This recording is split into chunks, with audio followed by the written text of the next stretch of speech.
I've never been afraid of being home alone. My parents traveled a lot for work, leaving me by myself for days at a time. I was used to the creaks of the house settling, the occasional sounds of wind rattling the windows. Growing up in the old Victorian house on Maple Street, I'd learned every sound, every groan of the floorboards, every tap of tree branches against glass.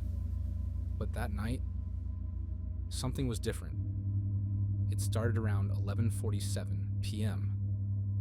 I was curled up on the couch, half asleep, my laptop's glow, the only light in the room, when I heard it, footsteps in the other room. Slow, deliberate, just beyond the living room wall. I froze. My heart pounded so loudly, I swore whoever or whatever was in there could hear it. But I lived alone. No one should be here.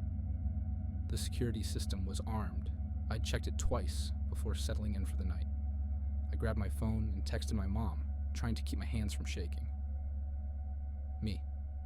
Hey, is Dad home? Mom. No, honey. We're still out of town. Why? I didn't respond.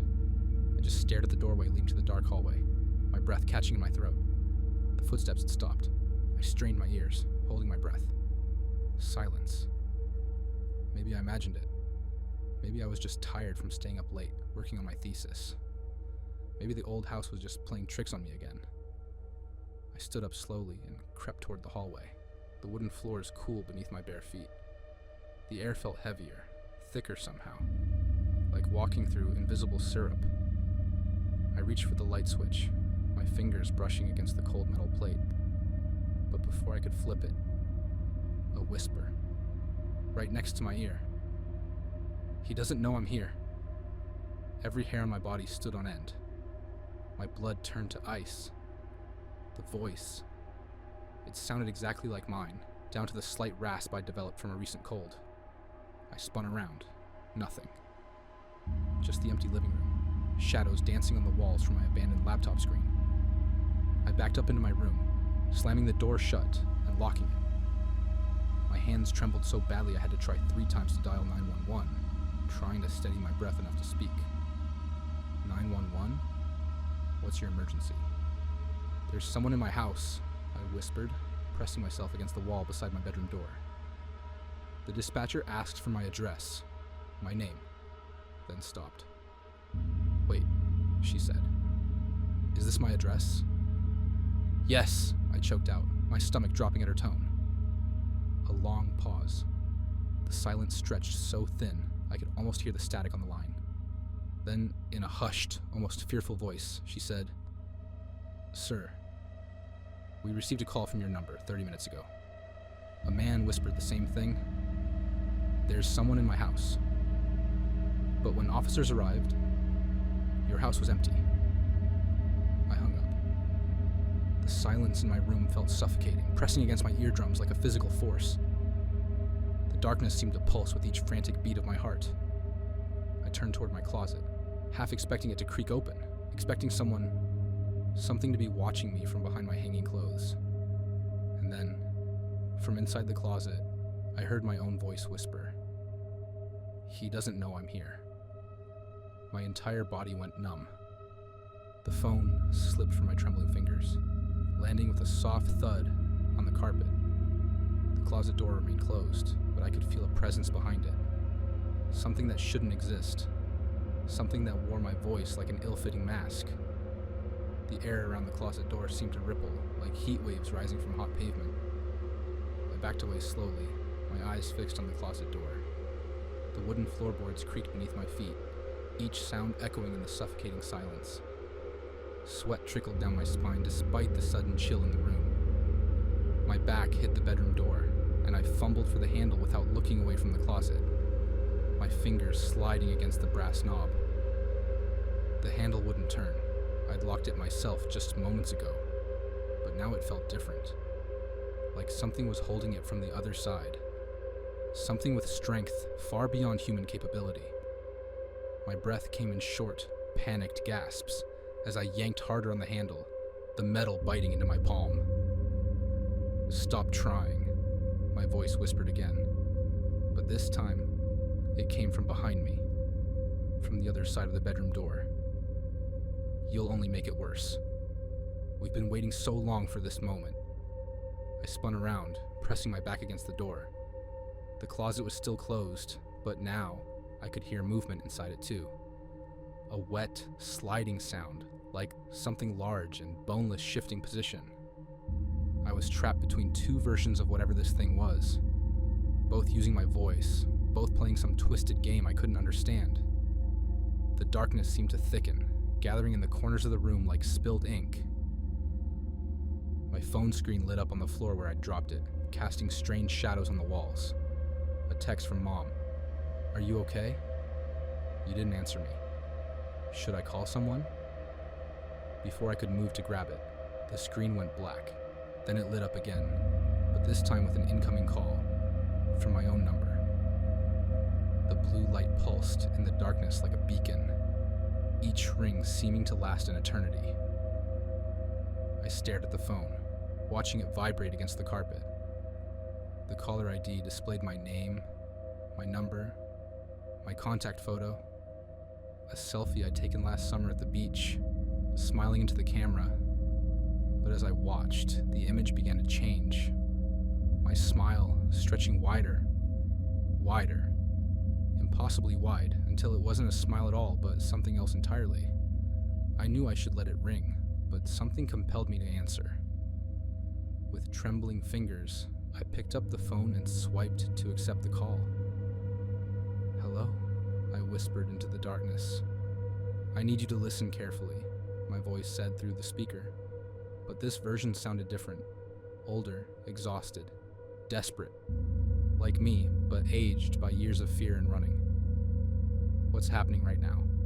I remember it. I lived through it. I am you, 3 years from now, and I'm trying to prevent what's about to happen. They're coming for you just like they came for me." "That's impossible," I said. But even as the words left my mouth, I knew I was well past the realm of possible things.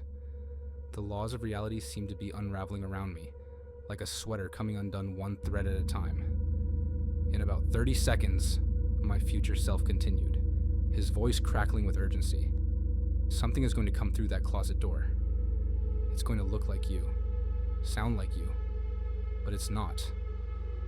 And the thing behind your bedroom door? That's not me either. They're both lying. They're both part of it. What are they?" My voice came out as barely more than a breath.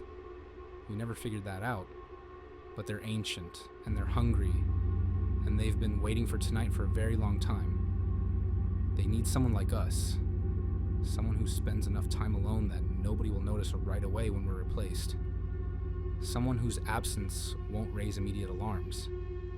They've been watching you, studying you, learning to be you." The closet door creaked, the sound like breaking bones in the darkness. "Listen," my future self said urgently. "The only way to survive this is to..." The call cut off, with a sound like a scream being swallowed. In the sudden silence, I could hear breathing from inside the closet. Not human breathing. It was too wet, too heavy. Like something large trying to mimic the sound of human respiration, but not quite getting it right. The sound reminded me of the time I'd found a dying animal in our backyard, its lungs filling with fluid as it struggled for each breath. The temperature in the room dropped dramatically. I could see my breath misting in front of my face, forming shapes that seemed almost like words before dissolving into nothing. The door handle behind me grew ice cold against my back, the metal burning against my skin even through my t-shirt. Frost began to creep across my bedroom windows, forming patterns that looked disturbingly like faces. My face, repeated over and over, each version slightly wrong in ways I couldn't quite define. "He's trying to confuse you," my voice said from behind the bedroom door, softer now, almost gentle. "Don't listen to him. I'm the real one trying to help. I've been protecting you all along, keeping them away until you were ready to understand." "No," came the whisper from the closet. "I am. I'm the only one who can show you the truth about what you really are." The closet door began to open, moving with agonizing slowness. The hinges screamed in protest, a sound that seemed to come from much further away than just a few feet. I pressed myself harder against the bedroom door, my mind racing. Which version should I trust? The one on the phone claiming to be my future self? The one behind the bedroom door? The one in the closet? Each one sounded convincing in its own way. Each one knew things only I should know. The answer hit me like a bolt of lightning. None of them. Trust none of them. My parents had always taught me to trust my instincts, and right now, every fiber of my being was screaming that all of these entities were dangerous. They were playing an elaborate game, trying to trick me into making a choice, but maybe the real solution was to refuse to play at all. Maybe the only way to win was to reject the entire premise of their twisted game. I closed my eyes and focused on my breathing, trying to remember the meditation techniques my therapist had taught me for panic attacks. In through the nose, out through the mouth, slow, steady. I thought about who I was, really was. Not the face I showed to others, not the voice I used to speak, but the core of my being. The memories that made me who I am. My first bike ride. The taste of Mom's chocolate chip cookies, the sound of Dad's laugh, the feeling of sunlight on my face on the first warm day of spring. The whispers grew more insistent, more urgent. They were losing patience. The air in the room began to swirl, carrying the scent of old books and wet earth and something metallic that might have been blood. "Choose!" they demanded in unison, their voices overlapping in a horrifying chorus of my own voice. "Choose now. Choose. Choose. Choose. Choose. Choose. Choose." I opened my eyes and stared directly at the partially open closet door. "No," I said firmly. "I don't choose any of you. I choose myself. The real me." The whispers stopped abruptly. The temperature dropped even further, and frost began forming on every surface in the room. But I stood my ground, my heart pounding but my resolve strengthening. I could feel them testing me, pushing against the edges of my consciousness, trying to find a way in. I said no, I repeated, louder this time. "This is my house, my space, my reality. You don't belong here. You never did." A high-pitched whine filled the air, like the sound of 1,000 voices screaming in frustration. The bedroom door behind me began to vibrate, and the closet door swung open fully. But I kept my eyes focused straight ahead, refusing to look at whatever horrors might be revealed. I could feel them now, their hunger, their age, their alien nature. They weren't just pretending to be me. They wanted to unmake me, to unravel the very essence of who I was, and replace it with themselves. "You can't have me," I said, my voice growing stronger with each word. "I don't choose you. I choose me, the real me, and I choose now." The whine reached a deafening crescendo, and then silence. Complete, absolute silence. I opened my eyes slowly, not sure what I would find. The bedroom door behind me had stopped vibrating. The closet door stood open, revealing nothing but my normal clothes and shoes. The frost was gone, and the temperature was returning to normal. Even the air felt lighter, cleaner somehow. My phone lay on the floor where I dropped it, screen dark. When I picked it up, there was no record of any calls. Not from my own number, not from anyone. The only message visible was my mom's text asking if I was okay. With shaking fingers, I typed, "I'm fine. Just thought I heard something, but it was nothing. Love you." But I knew it wasn't nothing. I'd faced something impossible, something that had tried to break into our reality using my own voice, my own face, my own fear against me. And I'd survived. The sun rose eventually, painting my room in shades of gold and pink. I stayed awake, watching both the closet and the bedroom door, but nothing else happened.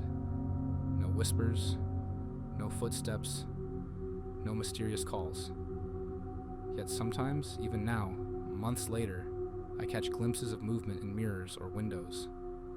Something that looks almost like me, but not quite.